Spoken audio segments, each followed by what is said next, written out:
folks, Mike McFarland here. Welcome to McFarland's Corner. Today, I am going to do my very best to explain to you depth and detail about shell beds. Thanks to my good friend Jimmy Martin, I did a little deal with him, oh boy, half a year ago for some of his episodes. But I've got a little deal here that he made up, an outline. Basically, we're going to go through this. Why do bass like shell beds? What do the mussels or shells need? How do I find shell beds? When is the best time to fish shell beds? And how do I actually catch fish off the shell beds? Bass in specific. So before we go through this outline, and I want to first kind of to help exactly to define what exactly is a shell bed. And the first thing we're going to do is really we're going to talk about two types of shells. There are others, but for our local area here in Northeast Texas and Lake Fork specific, we're going to talk about two types. First is a clam, a freshwater clam. You see those dead shells blown up on the banks, especially when the lakes levels go down. You'll see those areas where they're white shell broken and dead. And they're no bigger than a silver dollar. That's a big one. Quarter size clams. That's a freshwater clam. Those are important areas, but not as important for me as the mussel. The mussel is much bigger, okay? I have a very big hand. I can palm a basketball. So this is actually smaller mussel, and only half, obviously. But it's a freshwater mussel. They exist all across the United States, and they most definitely are very important in a lot of lakes. Really service the lake kind of as a coral reef does to the ocean, and we'll talk more about that in a little bit. But that's your two types in Lake Fork specific. The quagga mussels and zebra mussels we don't have, and that's a whole nother animal. Maybe someday I'll do a video about that. On the West Coast, we fish quagga and zebra mussel beds. No zebra mussels, but zebra mussels East Coast, quaggas West Coast. But let's not get sidetracked. Let's focus about here. So before I'm almost to here to get started. But before I want to talk about one other thing that's very important. What do clams and mussels eat? Okay, and what they eat is plankton. All right. Zooplankton and phytoplankton.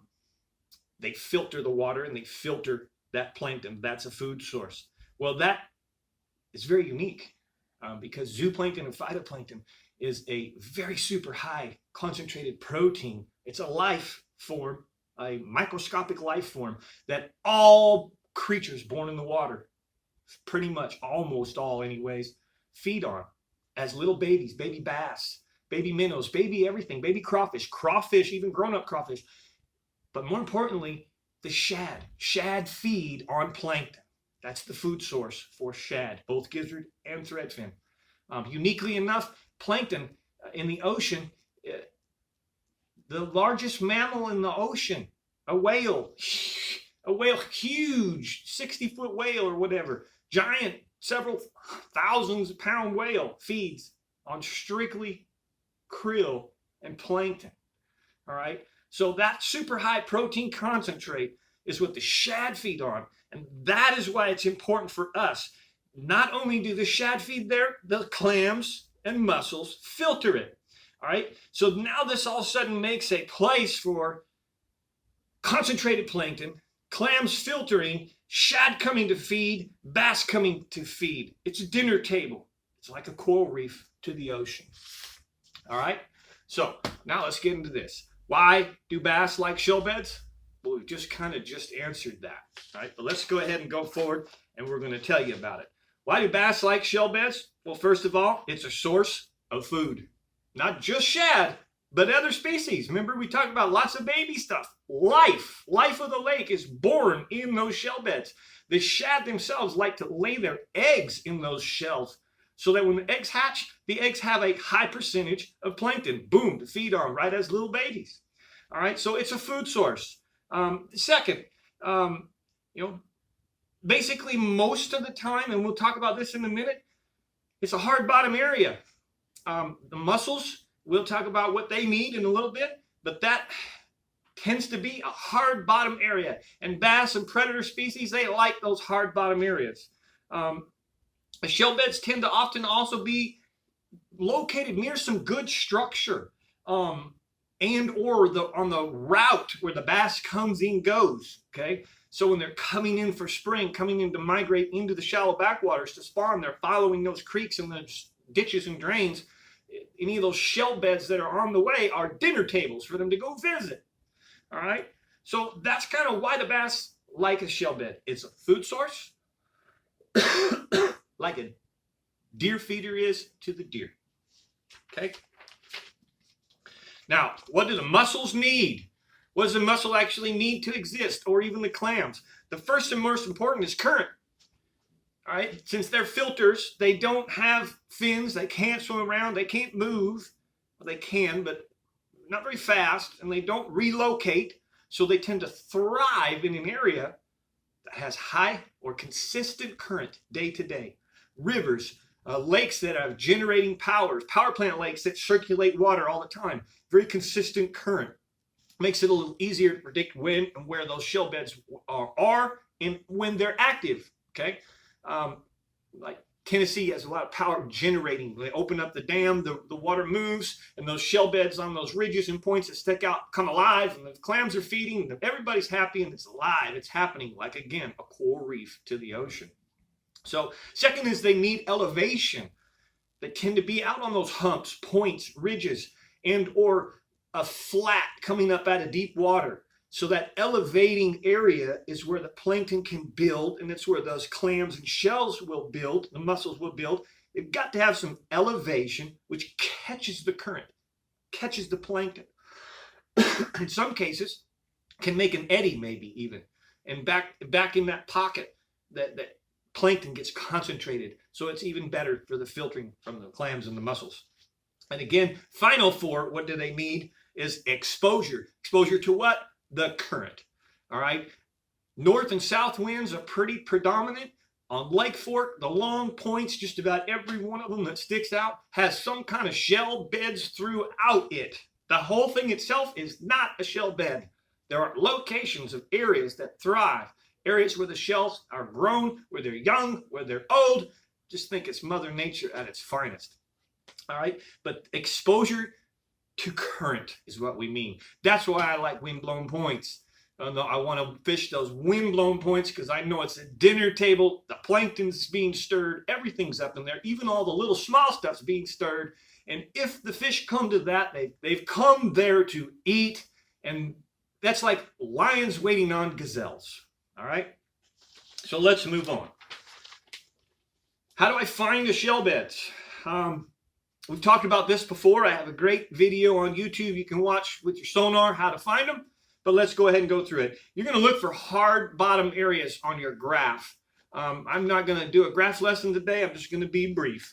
The double echo and triple echo, which we haven't talked at all about. But the double echo is the main thing I'm looking for. I want to have a double echo return. I want to have proper settings on my sonar. Because sometimes if your sonar is hot, you can get a double echo just because it's hot. Sometimes thick concrete, real thick concrete will do a double echo. But most of the time you can look at your mapping and realize that you just went over a culvert. So look at your mapping. You're kind of pre-predicted, again, these areas, these long points, these humps, or these catch areas with current. And as you go looking, pre-predicting where you think those clams could be, and shells, mussels, excuse me, if you see a double echo, more than likely, it's either a house foundation or it's the shells. All right. Think good water flow. That's what leads you to graph those areas. Don't just go out there graphing nowhere, no man's land. Think about it. Think about how that current would look at it as like a river. South winds blowing and moving the water from south to north. How is that moving across those points? How does that plankton get caught up on that point? That area is probably where the shell will be found. Okay. Again, looking for a good area, bottom structures, the elevations that we talked about. And then finally, the most important, man, excuse me, The very most important is once you think you've found a shell bed, you've got the double echo, and you've done some marks, you've got some homework, just take out a real heavy jig or take out an egg sinker, half ounce, 3/4 ounce, or 1 ounce egg sinker, chuck it through there and drag it. And if you feel it go ka-donk, ka-donk, ka-donk, ka-donk, ka-donk, in leg fork, we ain't got that kind of rock. And it ain't rock. It's usually Mr. Mussel. The big ka-donk, ka-donk is the mussel. That's your small clam shallow. Okay? So that's how you find them. You can also, the shallow ones anyways, you can go on Google Earth, I think like 2012, and you can literally mark on Google Earth all the shallow ones. The lake was about 7 feet low, somewhere in there. I think 2014, I know it was 7 feet low. And you can see all the bright spots throughout the whole lake. And that's all the shallow clams. Okay, we're going to get to that here in just a minute. When's the best time to fish the shell beds? Well, remember this. Generally, I want to fish the big mussel. The big mussel can be from 0 foot to, I found them at 30, 35 foot. Water changing going up and down can mess that up. So if they're up shallow in the back of a creek, which they can be, and the water drops, they die. They don't thrive. They don't get as much. So you may snag one of these by random in the very, very back of Running Creek. But to find a bed where they're thriving, to find where there's 100 of them, 1,000 of them on a little half a football field or basketball field, that's your double echo area. And what's really important is the deep and shallow. So in the early spring, late spring, now, for example, it is February. Those shallow shell beds are places where the bass will come to raid, eat food, and pre-feed, if you will, before the spawn, before the staging even. A lot of times these areas that we just discussed a little bit ago, that the route the bass has to come in happens to lead just right by a lot of these places. So the bass is on its way staging on secondary points, and right next to a secondary point is one of these shell beds, a feeding table. Why would the bass not use it? Okay, so the early spring, late spring, I like the shallow ones. Now I'm talking 0 to 10 feet. Okay, a lot of times those are even just a clam. I can tell you in April, the threadfin spawn on the clam. Okay, as we get later into post spawn and it starts getting deeper, everything comes out deeper. They want cooler water. The shad start to migrate out offshore. That's what goes first. The shad's now off deep. It's looking for food source, so it begins to visit or live on the shell bed. And the bass have to come visit those shell beds, just like deer visiting deer feeders. So the shell bed becomes a dinner table, becomes a service table of food, like a coral reef does to the ocean.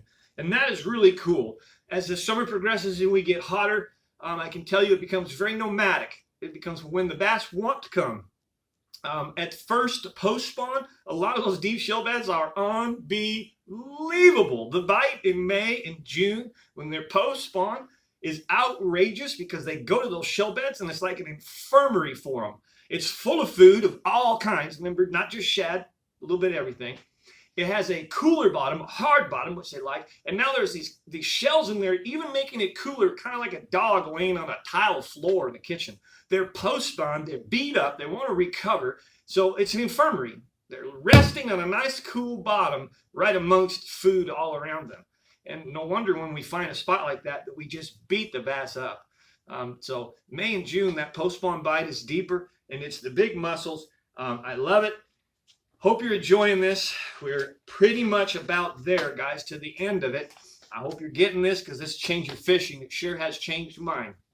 I know grass and bass, there's nothing better. But as we lose the grass in these lakes, it gets less and less and less, the fish is re-evolving. I'll say it again. The fish is being forced to re-evolve. They do not have them big grass areas to go live in, which grass holds even more plankton and oxygen and a home. That's like the bass living in the refrigerator. So I can't believe that they would ever remove the grass from any of these lakes. We don't remove the flora fauna for the deer. We should never be for the bass. But back to the focus, shell beds are the new evolution of these lakes when the grass has been removed especially. All right, so how do we catch them on those? Man, you know, catching a bass is anybody's game. It's a dumb fish. It doesn't have a memory. You know, football jigs, Carolina rigs, crankbaits, swim baits, any way I can get them to bite. You know, I want to think about what kind of foods there throughout the time of year. What's the bass choosing to eat? And again, these shell beds will hold all species, baby stuff of all species. They hold crawfish. I can tell you in the beginning, like when Lake Fork gets to 54 degrees, the main lake, the gizzard shad want to spawn on the shallow shell bed reefs.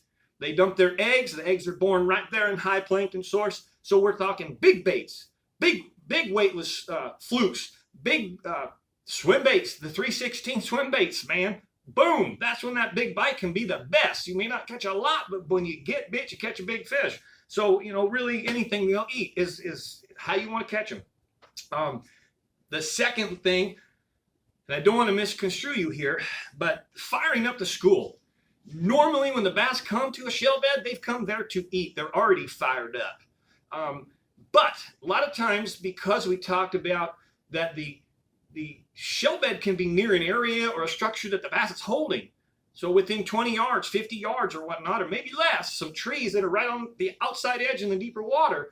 And as we throw our baits up there, we stir the shad. Those stirred up nervous shad make the fish come in and feed. So there is such thing as, I really kind of call it more stirring the bait fish.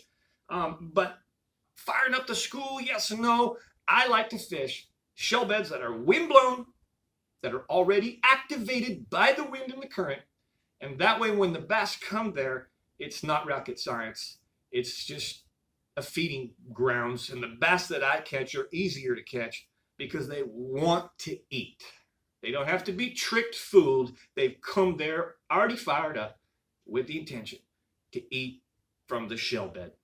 So finally, I'll leave you with the most important thing, as I said, was the wind. I use a lot of the wind on a daily basis. Someone asked me, where are you fishing tomorrow on Lake Fork, Mike? I can't tell you. I have a good idea. I've looked at the weather, but until I launch that boat or get up to the lake in the morning and see which direction that wind is blowing, I consider how much it was blowing or not the day before and what kind of current is created. I pay attention to that. Allows me to go fish the lake accordingly. And I'm fishing those shallow, now in February, March, those shallow reefs, coral, like a coral reef is the ocean. Those shallow flats, those shallow catch areas, those shallow points, hard bottom areas where the shells, both clams and mussels exist.